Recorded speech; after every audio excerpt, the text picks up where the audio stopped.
The implications of this are frankly nothing short of historic. Over 100 documents that we released on Friday really detail and provide evidence of how this treasonous conspiracy was directed by President Obama just weeks before he was due to leave office. The number one loser, you know who it is? Barack Obama. Do you know why? Because his voice doesn't carry weight anymore. He was out there begging, screaming, scolding, everything he did. He no longer carries that weight. Imagine Barack Obama, every day he goes to sleep, he remembers that one dinner that he's talking to Trump, saying you'll never be president, when he did the, angry tweets and all this stuff on Jimmy Kimmel or Jimmy Fallon, and he reads the Trump tweet at him, talking about him, he says, at least you'll never be a president, drops the... He was once celebrated as the voice of hope, the smooth-talking figure who promised unity and transformation. Crowds hung on to his speeches, the media pushed the story, and the world embraced the brand. But Patrick Bet-David and Tulsi Gabbard see it differently. They strip away the polished image to reveal what Barack Obama truly left behind: chaos in foreign policy, loyalty to Wall Street, and a legacy built more on presentation than substance. Once the truth steps forward, the illusion fades quickly. But think you're Obama, okay? First go from the Obama's lens. Okay. Obamas are sitting there having to hear people compare Kamala to Obama. Crazy. Do you know what that does to Obama?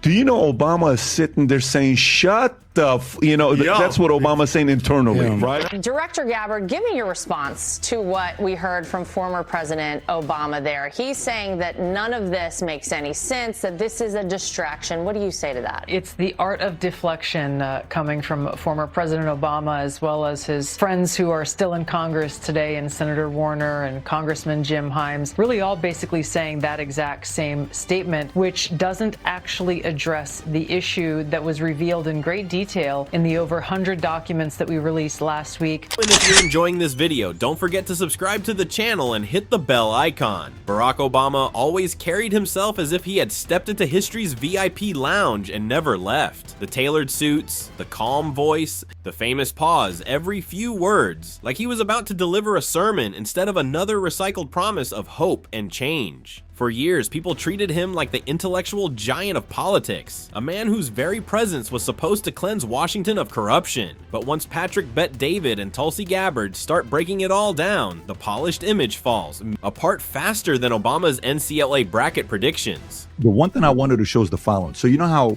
you talked about Jerome Powell, what an easy job. You come once a month and he said, we're going to increase the rates. Greatest job there is. I think this is the one thing they don't talk about. So Barack Obama got elected November 4th. Okay, quantitative easing started November 26th. Right. And it stayed for 8 years until you got elected. Right. So if you look at that low, pretty much 0% interest rate. Right. And then you get elected, right? If you go to January 2016, Rob, for the audience to see that. And then from there, one by one, rates are going up, going up, going up, going up, going up. And then Biden comes in, goes back down to zero to try to save the economy. And then, the rest is obviously history. Right.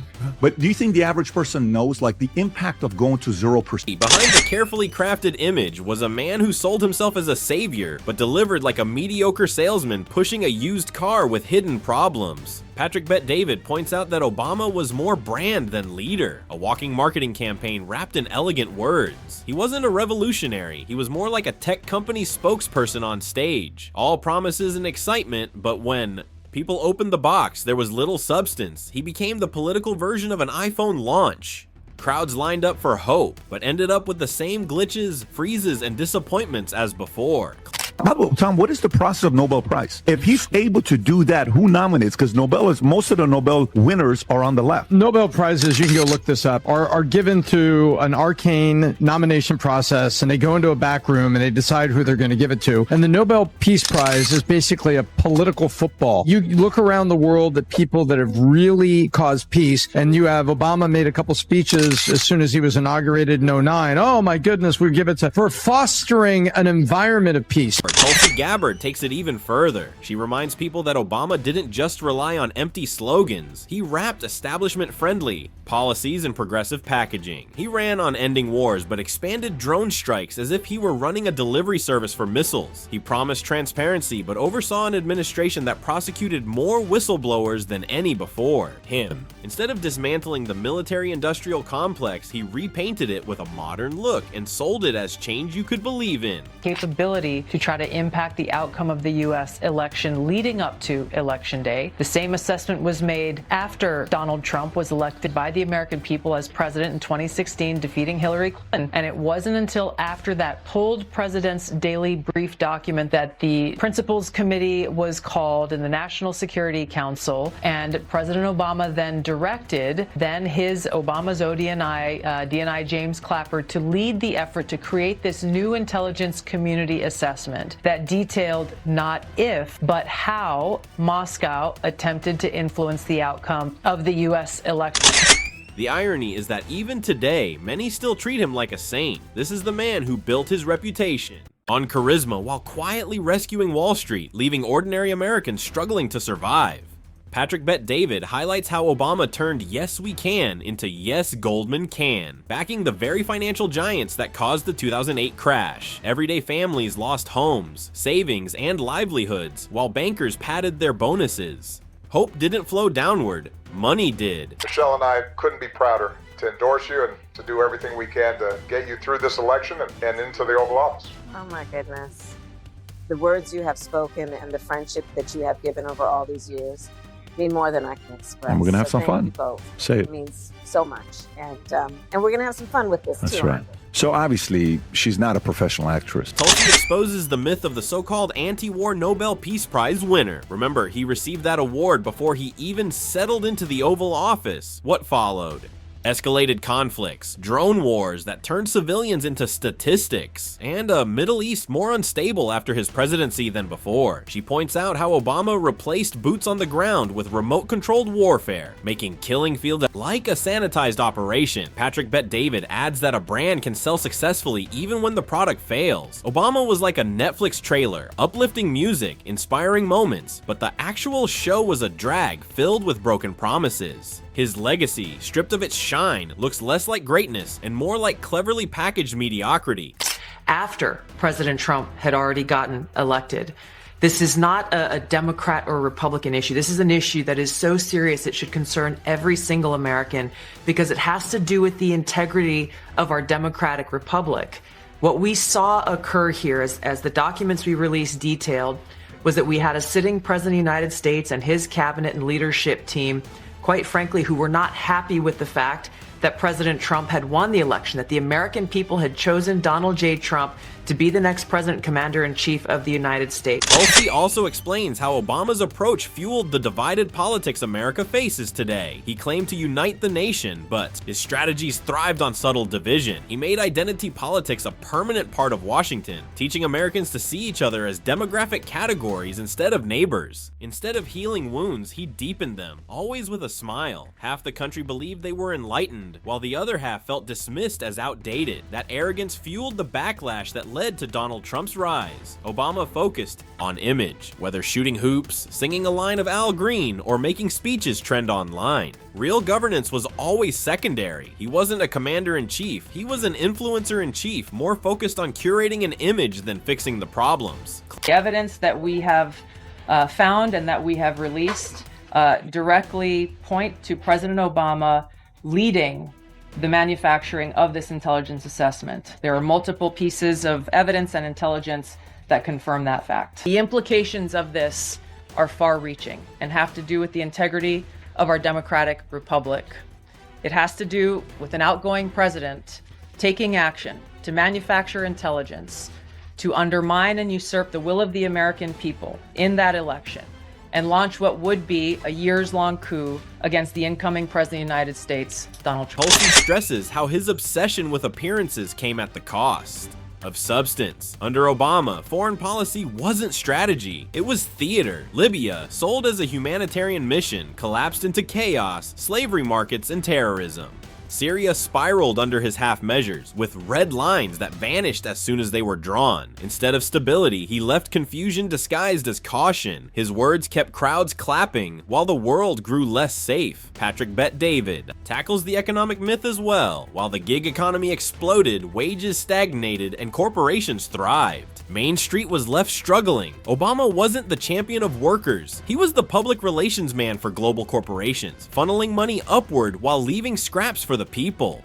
That was an inconvenient truth. The President's Daily Brief article was pulled.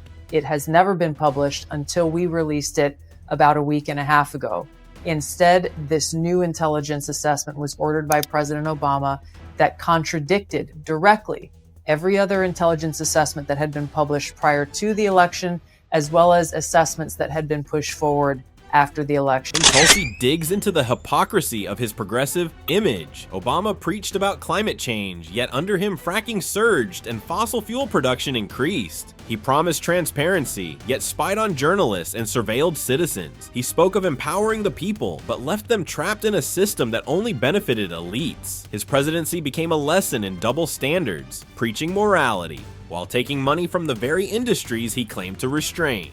Patrick Bet-David and Tulsi laugh at the irony. The man who once rallied crowds with grassroots imagery now spends his time sipping wine with Silicon Valley billionaires, signing deals to control how history remembers him. Foreign policy related, and it was related to the fact that I had the audacity to go against them, to challenge the elite of the Democratic Party, which is Hillary Clinton, it's Barack Obama, and it's the people who surround them in the military-industrial complex, in the media-industrial complex, those who are pushing, and it's not limited to the Democratic Party. In the end, Obama is remembered less for policies and more for performance. Patrick dissects this with precision. Performance can be polished, rehearsed, and repackaged, but results can't be faked. The reality? A more divided nation, a less stable world, and a political culture obsessed with branding over results. Strip away the speeches, and what's left is a politician who mastered charm but failed at substance. Patrick Bet-David exposes the branding, Tulsi Gabbard exposes the hypocrisy, and together they dismantle the illusion. Obama didn't just fail his supporters, he taught an entire generation that politics is theater, where appearances matter more than accountability. That's the real legacy, and it's one Patrick and Tulsi tear apart until nothing is left of the myth.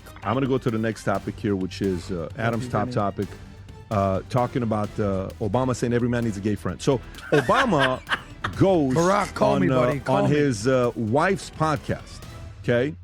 And they're sitting there having this conversation, and it opens, they covered a lot of different things.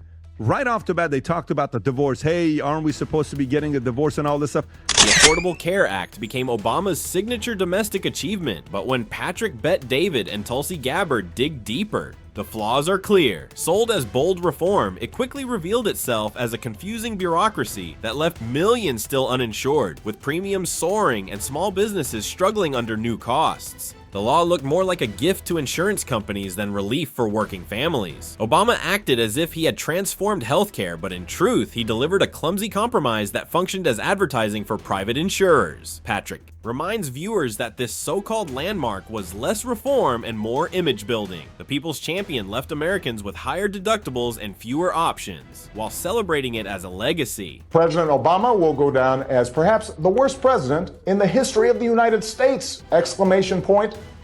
At real Donald Trump. Well, at real Donald Trump, at least I will go down as a president.